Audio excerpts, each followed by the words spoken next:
Assalamualaikum warahmatullahi wabarakatuh. Alhamdulillah, bagaimana kabarnya guys? Semoga tetap dalam kondisi sehat walafiat ya.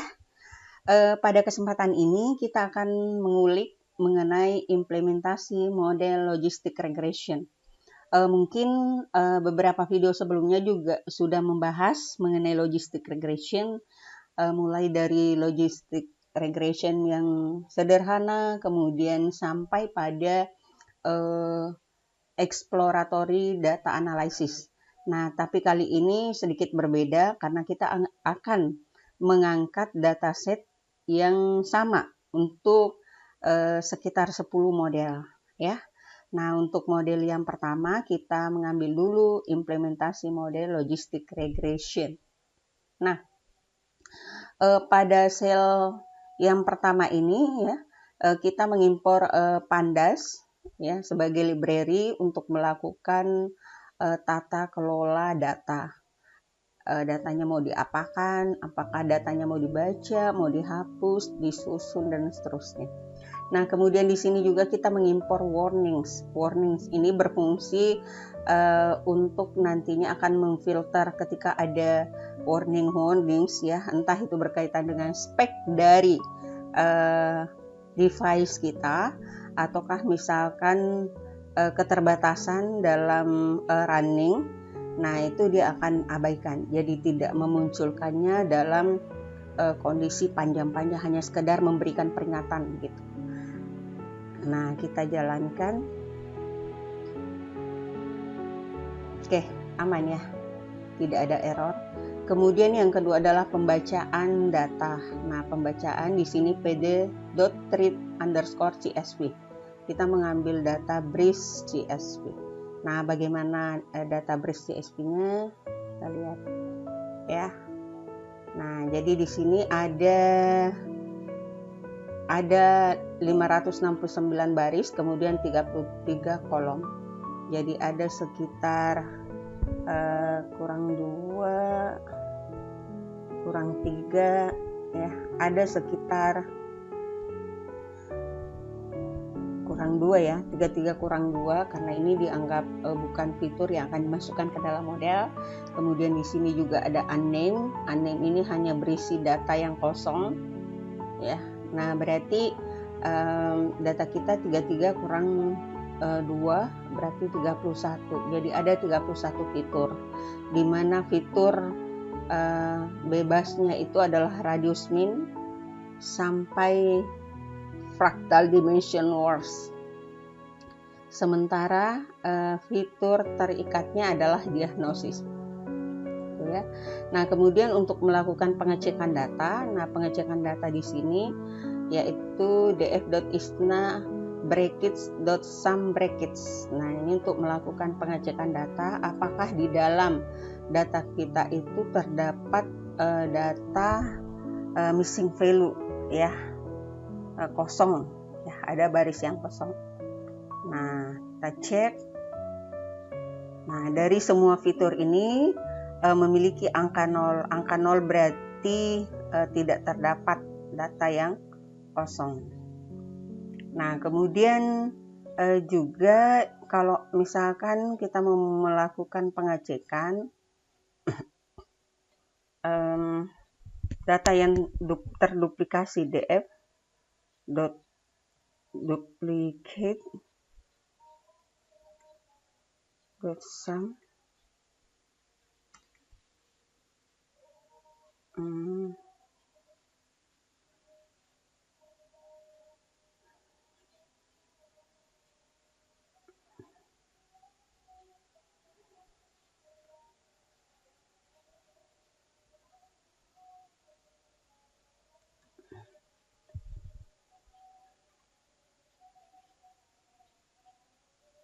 Nah, kemudian kita melakukan pengecekan, bukan pengecekan, tapi adalah bagaimana dari fitur-fitur atau kolom ini kita lakukan penghapusan kolom. Nah, kenapa kolomnya dihapus? Karena dianggap kolomnya ini tidak relevan ya, ataukah tidak terlalu urgent untuk dimasukkan ke dalam model sebagai fitur. Nah, ini ID dengan unnamed. Kalau unnamed alasannya karena ini adalah kebanyakan berisi data yang kosong dan memang semuanya kosong. Dan kemudian untuk ID, nah ID ini sudah tergantikan dengan indeks dari default index dari Python, yaitu 0, 1, 2 secara sekuensial atau berurut. Nah, sehingga kita drop saja ID dengan unnamed. df.drop, kemudian dalam brackets ini ada nama kurung siku. Dalam kurung siku ini menunjukkan bahwa ini adalah nama kolomnya. Nah, kemudian di sini koma x sama dengan 1, berarti x sama dengan 1 ini kita ambil jumlah kolomnya, ya. Maksudnya ID satu kolom, kemudian unnamed juga satu kolom. Nah, tuh. Ya, jadi kalau x sama dengan 0 berarti itu adalah barisnya. Oke. Nah, ID, kolom ID dengan unnamed sudah tidak ada lagi. Berarti sudah terhapus. Ya, kemudian berikutnya kita lakukan konversi, ya, konversi data. Di sini kita masih memiliki data berupa objek atau string, ya, M, kemudian B. Nah, sementara untuk kolom yang lain atau fitur yang lain itu sudah tidak ada, hanya kolom diagnosis yang memiliki data string. Nah, untuk itu perlu dilakukan proses konversi dengan bantuan from sklearn.preprocessing import label encoder. Di sini label encoder sebagai metodenya, kemudian kita simpan pada variabel LE. Dan berikutnya juga bahwa kolom yang mau diubah itu adalah diagnosis. Nah, sehingga kolom diagnosis ini yang kemudian kita transformasikan dan kita kembalikan pada kolom diagnosis nilai yang sudah dikonversi tersebut. Nah, jadi le.fit underscore transform kemudian df kurung siku diagnosis.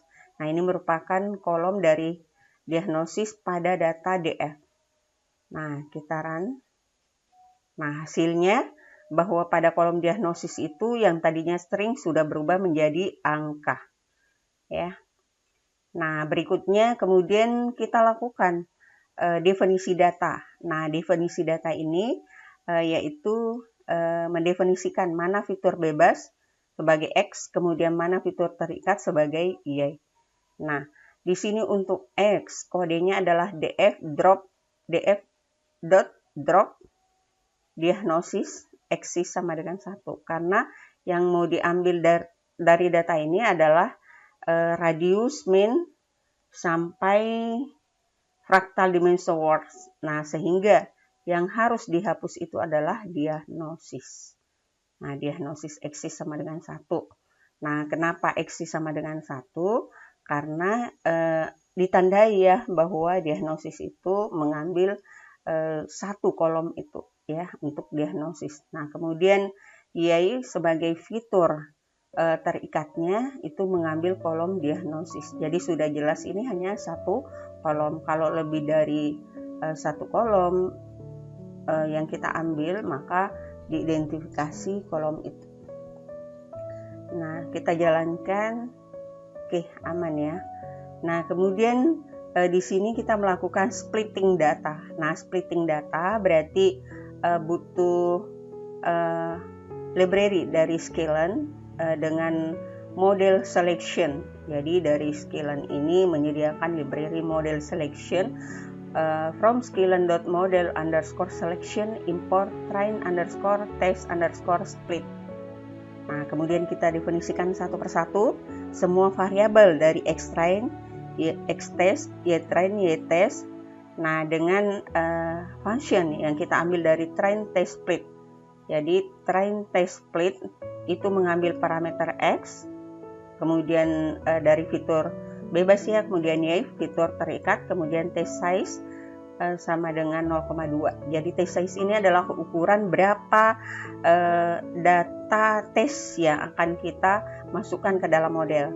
Nah, kalau misalkan ukurannya di sini 0,2, maka secara otomatis data trainingnya atau train size-nya itu adalah 0,8 karena jumlah keseluruhannya itu adalah 80%. Kalau kita konversi ke dalam bilangan desimal, nah berarti 0,8 untuk trainnya, kemudian tesnya adalah 0,2.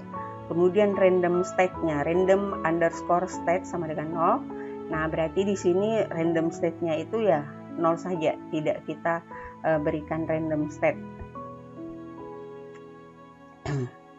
Nah, artinya kondisi default-nya ya.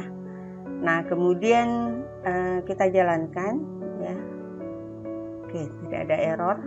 Selanjutnya adalah proses penskalaan data. Nah, penskalaan data di sini kita menggunakan standar scalar. Kalau misalnya kita mau menggunakan normalisasi atau min max scalar, boleh juga ya.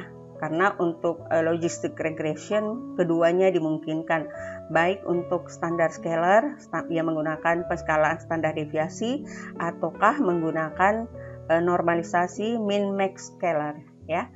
Jadi from sklearn.preprocessing import standar scalar.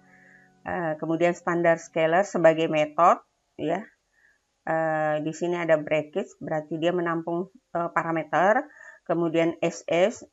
Nah, SS di sini sebagai variabel untuk menampung standar scalar sendiri. Nah, sehingga kita definisikan kembali extrain itu sebagai SS ya, metodenya yang akan kita jalankan untuk mengkonversi melakukan penskalaan data. Jadi tadi kalau datanya itu rentangnya besar, kemudian menjadi lebih kecil. Rentangnya tadinya puluhan atau misalkan belasan sampai ratusan bahkan ribuan jutaan. Nah, itu kemudian dikonversi menjadi sekitar misalkan min 1 sampai 1. Nah, itu ss.fit_transform extrain. Extrain tadi yang datanya segini-gini ya. Nah, 17-an, 10, 122, ada 0, juga dan seterusnya. Nah, itu yang akan kita skalakan menjadi skala yang lebih kecil. Kemudian xtest ss.transform xtest. Nah, kita juga mengubah xtest-nya juga ya. Nah, di mana xtest ini kodenya adalah transform. Tidak ada kata fit transform karena fit transform ini nanti kan dijadikan data latih ya, sementara xtest ini sebagai data testnya. Oke, aman ya. Nah, kemudian kita melakukan pemodelan untuk logistic regression. Jadi kita menggunakan modelnya, kita memasang modelnya dengan kode from sklearn.linear_model .linear_model import logistic regression. Logistic regression sebagai metode yang menampung parameter, kemudian disimpan pada variabel lorek. Nah, selanjutnya di sini ini abaikan saja ya. Di sini untuk melakukan fitting data. Fitting data itu sama dengan training data. Jadi lorek tadi metode dari logistic regression kita singkat dengan variabel lorek.fit extrain, ytrain. Jadi kodenya adalah fit. Kemudian kita ambil modelnya. Nah, hasilnya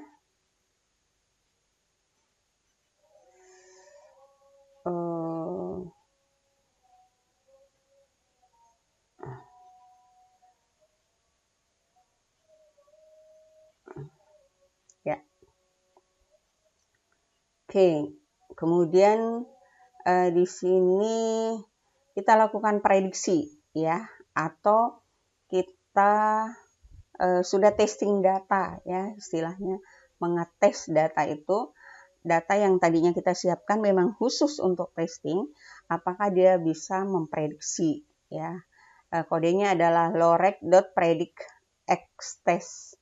Jadi di sini karena xtest yang mau diprediksi Nah, maka tidak ada lagi Y-train. Karena Y-train itu dibutuhkan pada saat proses pelatihan.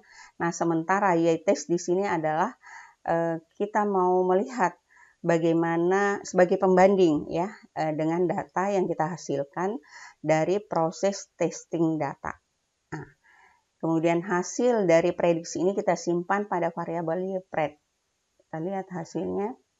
Nah, ini hasilnya dalam bentuk binary classification, ada 1, ada 0 ya. Ada 1 itu sebagai maligna, kemudian 0 itu sebagai benigna, 1 sebagai tumor ganas, kemudian 0 sebagai tumor jinak. Jadi dataset kita itu berkaitan dengan kanker payudara yang kemudian akan menentukan status kankernya itu apakah masuk tumor jinak ataukah tumor ganas. Nah, kemudian kita lakukan pengukuran performa. Nah, pengukuran performa di sini menggunakan akurasi skor ya.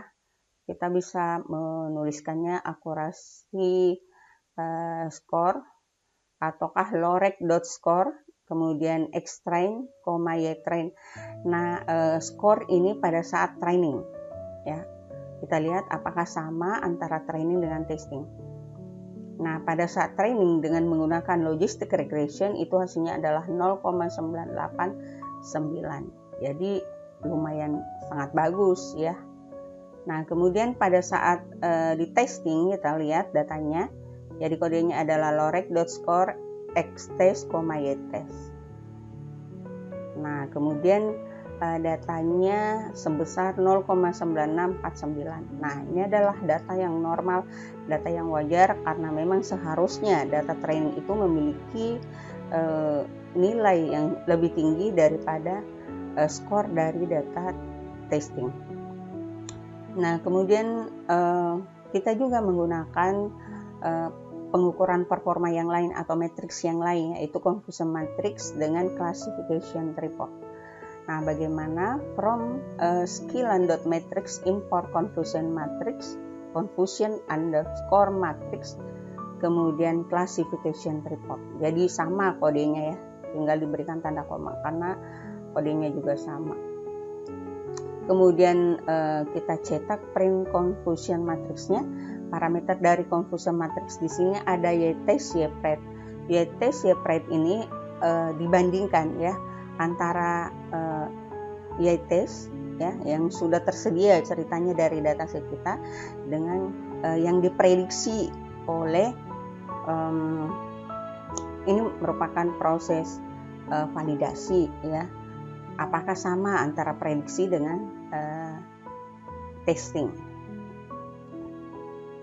Nah, ini ternyata dari sini ya data yang valid itu adalah 65 dengan 45 atau yang berada pada diagonal utama.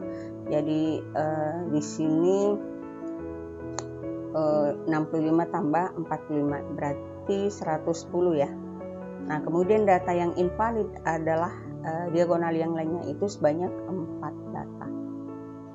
Oke, kemudian untuk membuat visualisasi yang lebih jelas lagi bagaimana confusion matrixnya, kemudian bagaimana validasi datanya antara aktual dengan prediksi, maka di sini kita menggunakan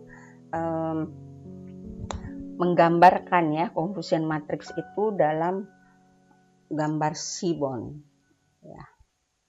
Menggunakan gambar Seaborn agar terlihat lebih jelas. Jadi kita mengimpor matplotlib.pyplot.splt. Nah, ini digunakan untuk membuat grafik, kemudian impor Seaborn as SNA. Nah, ini khusus untuk heat map ya. Bagaimana kita memetakan nilai-nilai dari Y-test dengan Y-pred-nya. Nah, di sini confusion matrix dengan mengambil Y-test, Y-pred, kemudian disimpan pada variabel CM. Nah, selanjutnya kita lakukan pembuatan grafik. Kodenya adalah PLT. PLT.figure, kemudian fixed size sama dengan 10,9. Ini merupakan ukuran grafiknya di mana X-nya adalah 10 ya. Kemudian Y-nya adalah 9. Nah, selanjutnya sns.heatmap CM. Kita mengambil variabel yang tadi yang memuat confusion matrix ya. kemudian unnot sama dengan true, jadi teranotasi ya, teranotasi true, kemudian CMap Coulomb, jadi ini merupakan warna yang tersedia pada heatmap atau seaborn, ini adalah Coulomb. Kemudian plt.x label aktual, jadi kita menuliskan pada sumbu X itu kata aktual atau caption aktual. Kemudian pada sumbu Y-nya kita menuliskan plt.y label dengan caption prediksi. Nah, kemudian untuk judulnya plt.title, di sini kita berikan judul Confusion Matrix Model Logistic Regression. Nah, setelah itu kita run dengan kode plt.show bracket. Nah, ini hasilnya.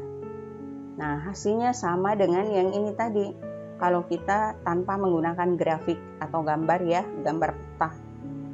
Nah, di sini 65 dengan 45 yang valid. Kemudian dua lainnya 2 dengan 2 ini tambah, berarti ada 4 yang invalid, ada 110 yang valid. Nah, kita bisa lihat pada sumbu X-nya ini ada aktual, kemudian di sini prediksi. Jadi cara bacanya itu seperti ini. Kalau misalkan kita baca ya, kita buktikan bahwa apakah benar. Kalau misalkan aktualnya itu memprediksi 0 ya. Nah, ini ya, misalkan memprediksi 0, ternyata aktualnya memprediksi kenyataannya itu 0, ternyata prediksinya 1. Nah, berarti kan itu berbeda ya, berbeda itu sebanyak 2. Nah, sebaliknya kalau misalkan aktualnya itu adalah 0, kemudian prediksinya juga 0, berarti sama atau matching, sesuai. Nah, itu adalah 65. Demikian juga kalau misalkan aktualnya 1, kemudian prediksinya itu adalah 0, maka 2. Kemudian kalau dia match lagi, aktualnya 1, kemudian prediksinya 1, maka itu adalah 45.